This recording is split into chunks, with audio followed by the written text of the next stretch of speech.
ಇವತ್ತೊಂದು ರುಚಿಯಾದ ಆರೋಗ್ಯಕರವಾದ ಒಂದು ಸಲಾಡನ್ನು ಸುಲಭವಾಗಿ ಹೇಗೆ ಮಾಡ್ಬೋದು ಅಂತ ಹೇಳೋದನ್ನು ಹೇಳಿಕೊಡ್ತಾ ಇದ್ದೇವೆ. ಹಾಯ್, ನಾನು ಆಶಾ ಚಂದ್ರ ಭಟ್. ಆಶಾ ಸ್ಥಳ ಪಾಕಕ್ಕೆ ನಿಮಗೆಲ್ಲರಿಗೂ ಸ್ವಾಗತ. ಇವತ್ತು ಮನೆಯಲ್ಲೇ ಇರುವಂತಹ ತರಕಾರಿಗಳನ್ನು ಉಪಯೋಗಿಸಿಕೊಂಡು ಸುಲಭವಾಗಿ ಒಂದು 10ರಿಂದ 15 ನಿಮಿಷದೊಳಗೆ ತಯಾರಿಸುವಂತಹ ಒಂದು ಸಲಾಡ್. ಆರೋಗ್ಯಕ್ಕೆ ಕೂಡ ಒಳ್ಳೆಯದು. ಪ್ರತಿ ಊಟ ಮಾಡುವಾಗ ಕೂಡ ನಾವು ಒಂದೊಂದು ಕಪ್ ಸಲಾಡನ್ನು ದಿನಾಲು ತಿನ್ನಬೇಕು. ಆವಾಗ ಆರೋಗ್ಯ ತುಂಬ ಒಳ್ಳೆಯದಾಗಿರ್ತದೆ. ಬನ್ನಿ ಸ್ನೇಹಿತರೆ, ಈಗ ಇದನ್ನು ಮಾಡಲಿಕ್ಕೆ ಏನೆಲ್ಲ ಬೇಕು ನೋಡುವ. 1 ಕಪ್ಪಷ್ಟು ಬೇಯಿಸಿಟ್ಕೊಂಡ ಕಪ್ಪು ಕಡಲೆ ತಗೊಂಡಿದ್ದೇನೆ. ಕಪ್ಪು ಚನಾ ಕಡಲೆ ಇದು. ಇದನ್ನು ನೆನೆಸಿ ಫ್ರಿಜ್ಜಲ್ಲಿ ಇಟ್ಕೊಂಡ್ರೆ ನಿಮಗೆ ಬೇಕಾದಾಗ ಇದನ್ನು ಉಪಯೋಗಿಸಿಕೊಳ್ಬೋದು. ಹಾಗೆ 1 ಕಪ್ಪಷ್ಟು ಜೋಳ ಅಮೇರಿಕನ್ ಕಾರ್ನ್ ತಗೊಂಡಿದ್ದೇನೆ. 1 ಕಪ್ಪಷ್ಟು ಮುಳ್ಳು ಸೌತೆ, ಅಂದರೆ 1 ಮುಳ್ಳು ಸೌತೆಯನ್ನು ಸಣ್ಣದಾಗಿ ಹೆಚ್ಚಿ ಇಟ್ಕೊಂಡಿದ್ದೇನೆ. 1 ಸಣ್ಣ ಈರುಳ್ಳಿ, 1 ಟೊಮೆಟೊ, ರುಚಿಗೆ ಬೇಕಾದಷ್ಟು ಉಪ್ಪು ಹಾಗೂ 2 ಟೇಬಲ್ ಸ್ಪೂನಷ್ಟು ಕೊತ್ತಂಬರಿ ಸೊಪ್ಪು. ಈಗ ಒಂದು ದೊಡ್ಡ ಬೌಲನ್ನು ತಗೊಂಡು ಅದಕ್ಕೆ ಎಲ್ಲವನ್ನು ಕೂಡ ಮಿಕ್ಸ್ ಮಾಡಿಕೊಳ್ಳಿ. ನಾನು ಇದನ್ನು ಉಪ್ಪು ಹಾಕಿ ಬೇಯಿಸ್ಕೊಂಡಿದ್ದೇನೆ ಒಂದು 3-4 ವಿಸಿಲ್ ಕುಕ್ಕರಲ್ಲಿ. ಜೋಳವನ್ನು ಹಸಿಯೇ ಹಾಕ್ಕೊಳ್ತಾ ಇದ್ದೇನೆ. ಹಾಗೆಯೇ ಮುಳ್ಸೌತೆ, ಟೊಮೆಟೊ, ಈರುಳ್ಳಿ, ಹಸಿಮೆಣಸು ಬೇಕಾದರೆ ಹಸಿಮೆಣಸು ಹಾಕಿಕೊಳ್ಬೋದು. ಇಲ್ಲ ಪೆಪ್ಪರ್ ಇಷ್ಟಪಡೋರು ಪೆಪ್ಪರ್ ಹಾಕಿಕೊಳ್ಬೋದು.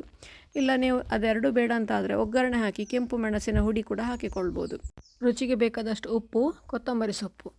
ಇಲ್ಲಿ ಒಗ್ಗರಣೆಗೆ ನಾನು ಒಂದು ಸ್ವಲ್ಪ ಸಾಸಿವೆ, ಸ್ವಲ್ಪ ಇಂಗು, ಸ್ವಲ್ಪ ಕರಿಬೇವು ಹಾಗೂ ಮೆಣಸಿನ ಹುಡಿ 1/4 ಟೀ ಸ್ಪೂನಷ್ಟು. ನಾನು ಖಾರಕ್ಕೆ ಹಸಿಮೆಣಸಾಗಲಿ ಪೆಪ್ಪರ್ ಆಗಲಿ ಹಾಕ್ತಾಯಿಲ್ಲ, ಇಲ್ಲಿ ಮೆಣಸಿನ ಹುಡಿ ಹಾಕಿಕೊಳ್ತಾ ಇದ್ದೇನೆ. ಈಗ ಚಳಿಗಾಲ ಆದ್ದರಿಂದ ನೀವು ಇದರ ಬದಲು ಒಂದು 1/4 ಟೀ ಸ್ಪೂನಷ್ಟು ಪೆಪ್ಪರ್ ಕೂಡ ಹಾಕಿಕೊಳ್ಬೋದು. ನಾನು ಇವತ್ತು ಈ ಥರ ಮಾಡ್ತಾ ಇದ್ದೇನೆ. ಇದನ್ನು ಈಗ ಚೆನ್ನಾಗಿ ಒಮ್ಮೆ ಮಿಕ್ಸ್ ಮಾಡಿಕೊಂಡ್ರೆ ನಮ್ಮ ರುಚಿಯಾದ ಆರೋಗ್ಯಕರವಾದ ಸಲಾಡ್ ರೆಡಿ ಆಯಿತು. ಇದಕ್ಕೆ ನೀವು ದಾಳಿಂಬ ಇದ್ದರೆ ದಾಳಿಂಬ ಸೇರಿಸ್ಕೊಳ್ಬೋದು, ಅಥವಾ ಮೊಸರು ಗೊಜ್ಜು ಥರ ಬೇಕು ಅಂತಾದರೆ ಇದಕ್ಕೆ ಮೊಸರು ಆ್ಯಡ್ ಮಾಡಿಕೊಳ್ಬೋದು. ಕೆಲವರಿಗೆ ಮೊಸರು ಇಷ್ಟ ಆಗೋದಿಲ್ಲ, ಆವಾಗ ನಾವು ಈ ಥರ ಕೂಡ ಮಾಡಿಕೊಳ್ಬೋದು.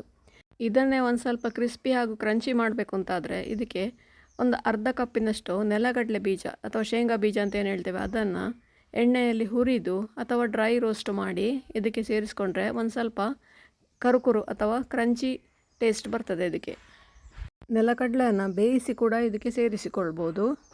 ನೀವು ಕೂಡ ಒಮ್ಮೆ ಖಂಡಿತ ಇದನ್ನು ಟ್ರೈ ಮಾಡಿ ನೋಡಿ, ಹೇಗಾಯಿತು ಅಂತೇಳಿ ಕಮೆಂಟ್ ಮೂಲಕ ನಮಗೆ ತಿಳಿಸಿ. ಲೈಕ್ ಕೊಟ್ಟು ಶೇರ್ ಮಾಡಿ. ನೀವಿನ್ನೂ ನಮ್ಮ ಚಾನಲನ್ನು ಸಬ್ಸ್ಕ್ರೈಬ್ ಮಾಡಿಕೊಳ್ಳಿಲ್ಲ ಅಂದರೆ ಸಬ್ಸ್ಕ್ರೈಬ್ ಮಾಡಿಕೊಂಡು ಪಕ್ಕದಲ್ಲೇ ಇರುವ ಬೆಲ್ ಐಕಾನನ್ನು ಒತ್ತಿ ನಮ್ಮನ್ನು ಸಪೋರ್ಟ್ ಮಾಡಿ. ಮುಂದಿನ ವಿಡಿಯೋದಲ್ಲಿ ಹೊಸ ಅಡುಗೆಯೊಂದಿಗೆ ಇನ್ನೊಂದು ಹೊಸ ರೆಸಿಪಿಯೊಂದಿಗೆ ಪುನಃ ನಿಮ್ಮನ್ನು ಭೇಟಿ ಆಗ್ತೇನೆ. ಧನ್ಯವಾದಗಳು.